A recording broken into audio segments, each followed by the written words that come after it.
Hello CPA, j'espère que tu vas bien. Dans cette vidéo, je vais te donner de la value sur le marketing de rétention. Donc si tu as une boutique e-commerce, reste bien jusqu'au bout parce que je vais vraiment te donner tout le système que j'implémente actuellement chez mes clients et qui leur permet de générer 25 à 40% de leur chiffre d'affaires en automatique tous les mois. Donc reste bien jusqu'au bout car ça va être insane. Avant de te montrer le système en détail, je veux juste qu'on fasse un point sur l'état actuel de l'e-com en 2026. Si tu fais de l'e-com, tu le sais mieux que moi, mais l'IA, elle prend plus en plus de place. Pas seulement. Enfin, avant, on faisait juste du copy, on faisait des créas statiques, on faisait du contenu. Mais maintenant, le problème, c'est qu'en un seul clic, on peut faire une boutique. Et ça, pourquoi c'est un problème? Ça veut tout simplement dire que les barrières à l'entrée pour l'e-commerce, vraiment, elles se réduisent de plus en plus. En tout cas, les barrières à l'entrée en termes de technicité. Ça veut dire que plus de gens vont pouvoir lancer des boutiques beaucoup plus rapidement. Pourquoi c'est un problème? Ça veut dire qu'on va avoir encore plus de concurrence. On va avoir des enchères publicitaires qui vont faire qu'augmenter. Et donc, nos coûts d'acquisition vont encore plus augmenter. Et ça, c'est un petit graphique pour te montrer, donc de 2021 à 2024-2025 à peu près, la hausse des coûts publicitaires. Et comme tu peux le voir, c'est en constante croissance. Et ma prédiction d'ici quelques mois, quelques années, ça va être que les enchères publicitaires vont exploser parce qu'on va avoir une explosion de la concurrence. Et maintenant, tu te demandes pourquoi j'arrive pas à scaler. Bah déjà, tout le monde te parle d'acquisition. Et le problème de l'acquisition, comme on vient d'en parler, c'est que les coûts publicitaires font qu'augmenter. Donc, il ne faut pas seulement que tu te concentres là-dessus pour scaler ta boutique. J'aime bien imager en fait cette notion d'acquisition par une voiture. Ta boutique e-commerce, sa voiture, son véhicule, c'est l'acquisition. C'est l'acquisition, ça va vraiment être le cœur de ton business. Mais le problème, c'est qu'il faut l'argent, on va dire, c'est le fuel de cette voiture. Et le problème, c'est si tu te bases que sur l'acquisition pour faire avancer ta voiture, ça ne va tout simplement pas marcher parce que les coûts d'acquisition ne font qu'augmenter, il y a de plus en plus de concurrents, donc c'est impossible. Et comme tout le monde parle d'acquisition, personne ne parle de la notion de rétention, qui est donc de vendre à quelqu'un qui a déjà acheté chez toi. Et ça pareil, c'est une phrase qu'on oublie trop souvent, c'est que acquérir un nouveau client, ça coûte 10 fois plus cher que de vendre à quelqu'un qui te connaît déjà, qui a déjà sorti la carte bleue chez toi. Et notamment si tu as un bon produit, si elle a vécu une bonne expérience chez toi, là c'est clair que ça va clairement t'avantager. Donc très certainement que tu es dans cette situation. En gros, c'est la situation du saut percé, comme j'aime l'appeler. T'envoies de l'argent en ad, t'as de l'acquisition, t'as une boutique qui tourne, mais le problème c'est que tu ne fais pas beaucoup de marge, et une fois qu'une personne a acheté chez toi, elle ne rachète plus jamais. Donc en gros, tes coûts d'acquisition, tu vois qu'ils augmentent, ils augmentent, et derrière, il n'y a plus rien. Si tu arrêtes de faire tourner tes ads, il n'y a plus rien. Donc l'objectif de cette vidéo, c'est que toi, tu sois dans cette situation et que tes concurrents soient dans cette situation. En gros, qu'ils restent dans leur galère actuelle où un client leur apporte 1$ et ils ont un système d'acquisition en saut percé. Et toi, qu'un client te rapporte 10$, 100$ et plus, si c'est possible, et que tu aies donc un système d'acquisition en flywheel. En gros, quand je dis flywheel, c'est un cercle vertueux et pas un cercle vicieux. Et cette flywheel, j'aime bien l'imager avec la notion de LTV. La LTV, c'est la lifetime value de chacun de tes clients. C'est en gros la carrière de chaque client dans ta boutique. Combien un client va te rapporter pendant toute sa carrière. Et tu vas voir, on va en parler dans la vidéo, mais il y a certaines boutiques qui sont quand même plus adaptées pour vraiment avoir une haute LTV et d'autres un peu moins. Donc voilà ce qu'on va traiter dans cette vidéo, c'est le système complet de rétention que tu dois mettre en place pour ta boutique e-commerce. Ce système de rétention, il a 3 piliers majeurs. Il a tout d'abord l'écosystème de data, ensuite la compréhension de ton modèle économique, car chaque boutique e-com a un modèle économique, on va dire. Il y en a 3 principaux, même si après il y a des déclinaisons, etc. Mais on va dire qu'il y en a 3 principaux. Et ensuite, tu as ton funnel d'acquisition, ou plutôt ton funnel de rétention. Pour commencer, ton écosystème de data, pour faire simple, donc ta LTV et ton coût d'acquisition.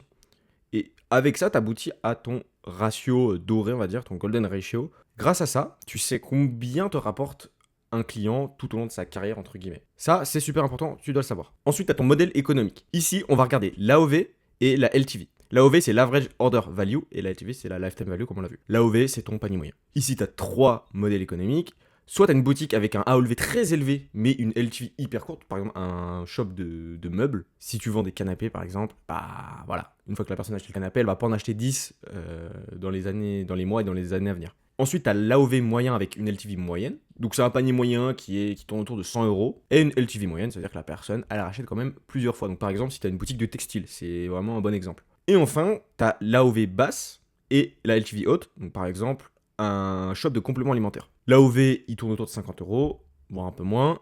Et la LTV elle est ultra haute, la personne elle rachète tous les mois. Ça concerne beaucoup les produits consommables. On peut mettre en place de l'abonnement, ça fonctionne très bien.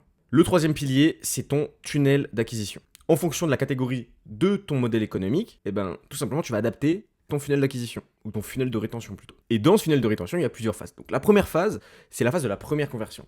Si la personne n'a jamais acheté chez toi, ton funnel de rétention doit t'aider à générer cette première conversion. Parce que le but, c'est que la personne rentre dans notre funnel et n'en ressorte plus, entre guillemets. Dans la première phase, il y a 3 piliers essentiels, la pop-up, les flux et SMS et les campagnes hebdomadaires. Ta pop-up, tu dois tourner entre 7 et 10% d'opt-in et tu dois l'A/B tester constamment. Car c'est la porte d'entrée vers tout ton tunnel de rétention. Car oui, tout ton tunnel de rétention va se faire grâce aux emails et aux SMS. Ensuite, tu as les flux et les SMS. Ici, l'objectif, c'est d'avoir des points de contact à chaque étape du funnel. De personnaliser à l'échelle. Quand je dis personnaliser à l'échelle, parce que l'objectif c'est de personnaliser à l'échelle en fonction du comportement des personnes, mais aussi des data que tu obtiens de cette dernière. Ici par flux, on va viser entre 6 et 7 mails, mais ça dépend du flux et on va A/B tester aussi constamment. Et enfin, les campagnes. Les campagnes, c'est beaucoup trop sous-estimé. C'est ce qui va faire que tu vas rester dans la tête de ta base mail, de tes clients, et que tu vas leur apporter de la valeur, lancer ce système de réciprocité, ce biais de réciprocité. Et dès que tu vas faire des lancements, dès que tu vas envoyer des emails de vente, des promos, quoi que ce soit, tu vas faire des ventes en automatique. Ça, c'est absolument insane. Mais peut-être pour que ce soit plus clair, j'ai imagé en gros le parcours de rétention. Donc, si tu veux,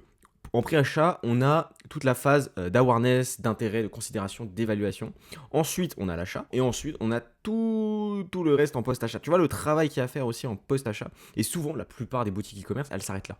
Et le problème, c'est que du coup, elles vont pas du tout arriver à scaler parce qu'un client va seulement leur apporter une vente. Pour résumer, ton système de rétention, l'intérêt d'avoir un système de rétention pour le pré-achat, c'est de baisser tes coûts d'acquisition, tout simplement. Et l'intérêt de ton tunnel de rétention en post-achat, c'est d'augmenter la LTV de tes clients. Pour t'imaginer un peu cette idée de flux, tout simplement, regarde cette roadmap. Tout d'abord, on parle du trafic entrant sur ton site. La personne va visiter le site et potentiellement, elle va abandonner le site. Elle va pas aller voir de produit. Donc là, il va falloir la contacter. Ensuite, on a les personnes qui auront vu ton produit, donc qui sont encore un peu plus chaudes. Donc là, on va devoir encore plus les contacter. Et pareil, on s'enfonce dans le tunnel d'achat. Et à chaque fois, c'est des personnes qui sont de plus en plus intéressées. Donc il faut un message adapté à chaque fois.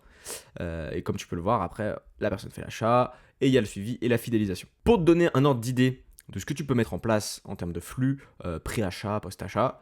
Voilà, en termes de flux pré-achat, on a par exemple le flux vue produit, abandon de site, abandon de panier.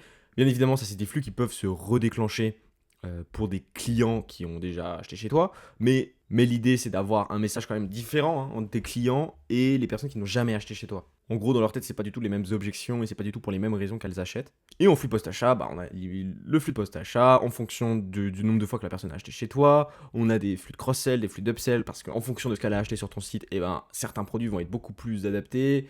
Tu vas même pouvoir upsell sur d'autres produits. Il y a les flux aussi très puissants, très puissants.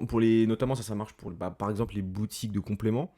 Replenishment, c'est dès que la personne a potentiellement terminé sa dose, on va dire, genre si elle finit par exemple son complément, sa boîte de compléments alimentaires, on sait que ça met à peu près un mois à se terminer, au bout d'un mois, on la recontacte et on lui dit voilà, normalement c'est fini, normalement c'est fini, vous devriez racheter maintenant, machin. Et par exemple, un flux, ça ressemble à ça. Donc, tu as plusieurs emails. Donc là, c'est un flux de bienvenue. Donc dès qu'une personne va rejoindre ta base mail, elle va recevoir ce flux. Avec un email 1 qui envoie le code de réduction, l'email 2 qui parle de ta marque, des USP, etc., etc. Enfin, je ne vais pas aller dans les détails, mais ça ressemble à ça un flux. Concernant les campagnes hebdo, déjà, avant toute chose, je t'ai fait un petit récap avec 100 idées de campagnes hebdo sans promo. Je vais t'expliquer pourquoi il ne faut pas faire des campagnes avec des promos. Mais si tu veux recevoir donc, ces 100 idées, tu peux me mettre un petit message, peu importe, tu m'envoies un message en privé ou un message sous ce post et ça peut le faire. La clé des campagnes hebdomadaires, c'est de créer une communauté, c'est de donner de la valeur et d'activer le biais de réciprocité, ça c'est trop important, et d'augmenter la rétention des clients. Alors pourquoi je te parlais de 100 promos ? Parce qu'il ne faut pas que tu sois une marque, si tu veux vraiment créer une marque, si tu veux sortir du dropshipping, si tu veux vraiment créer une marque, il ne faut pas se baser sur les promos pour vendre. C'est très important. Pourquoi ? Pour 2 raisons. Si tu habitues ta base mail à acheter que quand tu as des promos, ce sera impossible de leur vendre hors promo, donc ça va impacter ta marge.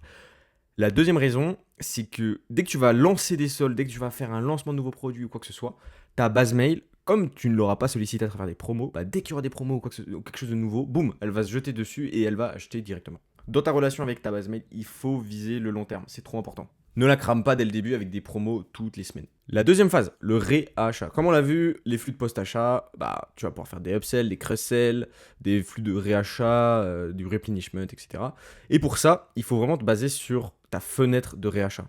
Ça, tu peux la connaître grâce au tracking. Tu peux aller sur Shopify, demander au bot Shopify, donne-moi ma fenêtre moyenne de réachat chez mes clients et il te la donnera. Les flux et les campagnes, c'est ce qui va faire le boulot pour ça. C'est pour ça que tu dois avoir une bonne relation avec tes clients et que tout doit bien se passer dans le funnel d'achat, que ce soit avant l'achat, mais même pendant l'achat, pendant la livraison, quand elle va recevoir le colis, c'est très important que ce soit qualitatif, sinon les personnes ne rachèteront pas chez toi.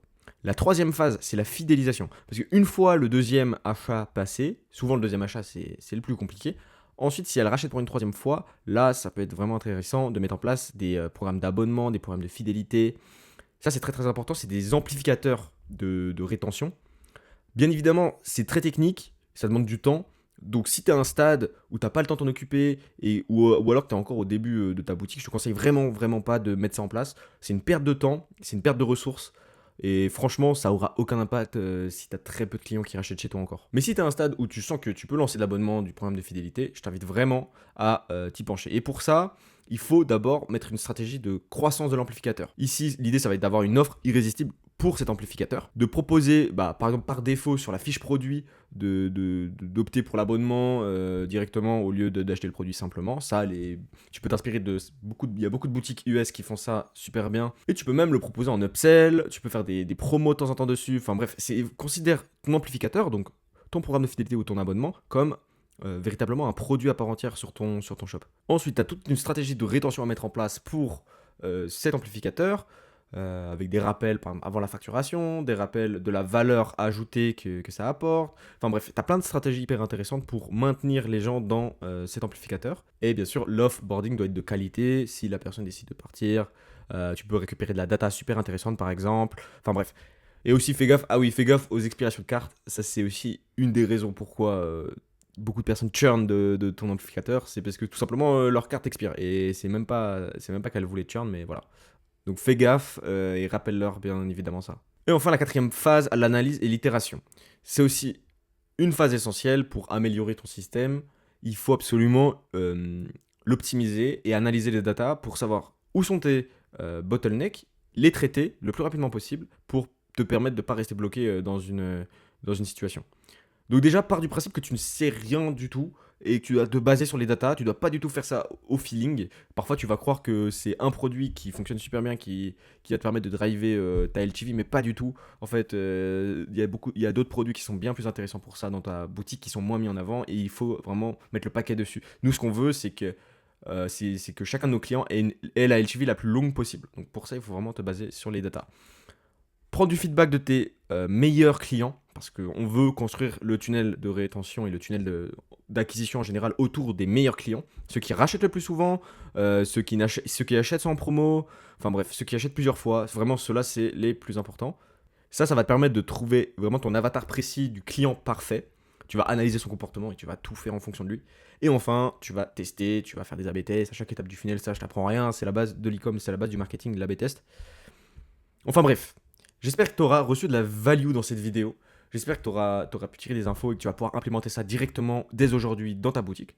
En tout cas, si tu as une boutique e-commerce et que tu fais plus de 30 000 € par mois, je t'invite vraiment, vraiment, vraiment à booker un appel avec moi d'audit gratuit de ta stratégie de rétention. Bien sûr, c'est pas un appel de vente, ça je te l'assure. Il y en a qui vendent ça comme des appels de vente, mais pas du tout. C'est vraiment pour t'apporter de la valeur gratuite. L'intérêt, c'est quoi? C'est que je t'apporte de la valeur, tu fais de l'argent avec les infos que je t'ai données et ensuite, potentiellement, on travaille ensemble. En tout cas, j'espère que tu auras tiré de la valeur.